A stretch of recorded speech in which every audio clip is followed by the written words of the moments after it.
ఇప్పుడు సార్ లేని ఆ మహిళా జర్నలిస్ట్ పెట్టిన వీడియోను మీరు కూడా సభ ముందు మీరు చూసి అది పనిష్మెంట్ అని ఫీల్ అయ్యి ఒకవేళ పల్లారాజేశ్వర గారి మీద కూడా అటువంటి మాటలు మాట్లాడి ఉంటే వారు ఎటువంటి శిక్ష అవసరం లేదంటే రేపు పొద్దుగాల అటువంటి వీడియో తయారైతే పెద్ద ఇష్యూ కాదు. కాంగ్రెస్ పార్టీకి ఏదో పెద్ద తయారు చేయాలంటే పెద్ద ఇష్యూ కాదు. కానీ అటువంటి వీడియోలు కూడా వీళ్ళు సమర్థిస్తే అంతకంటే వాళ్ళకు ఉండేటువంటి ఎటువంటి విచక్షణ కోల్పోయి పూర్తిగా ఫ్రస్ట్రేషన్లు ఉన్నారో అర్థమవుతుంది.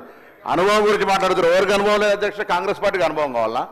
అనుభవం గురించి మాట్లాడుతూ ఉన్నారు. లేకపోతే పెద్ద అనుభవ రాహిత్యంగా పని జరుగుతుంది అంటున్నారు. 14 సంవత్సరాల మొత్తం అణిచివేతకు గురైనాడు. ఎక్కడ అణిచివేతకు గురైనాడు అధ్యక్ష? ప్రజాస్వామ్యమే లేదని చెప్తా ఉన్నారు. 14 సంవత్సరాలు ఇటువంటి పద్ధతి మాట్లాడితే నేను దయచేసి సభకు సంబంధించి గవర్నర్ గారి ప్రసంగం మీద వారు చెప్పమనండి. వారికి విమర్శించదలుచుకున్నది మేము నెగటివ్ రోడ్లో పోతున్నామంటే మాకే అభ్యంతరం లేదు. గవర్నమెంట్ మేము 14 నెలల్లో మేము ప్రభుత్వం దిశ వేరుగా పోతా ఉన్నది. అవన్నీ మాట్లాడుకోండి. కానీ ఒక మహిళా మాకు జర్నలిస్ట్ అంటే గౌరవం ఉంది. జర్నలిస్టులకు కాంగ్రెస్ పార్టీకి సంబంధించి ఎన్నడూ కూడా మేము అట్లా సొంత పత్రికలు సొంత టీవీలు పెట్టుకోవాలని ప్రయత్నం ఎన్నడూ చేయలేము. మేము జర్నలిస్టుల మీద విశ్వాసం అనేది మంచిగా రాయాలి, చెడుగు రాయాలని.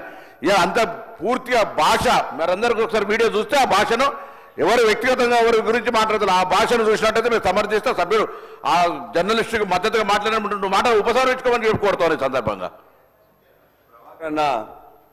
ధన్యవాదాలన్నా.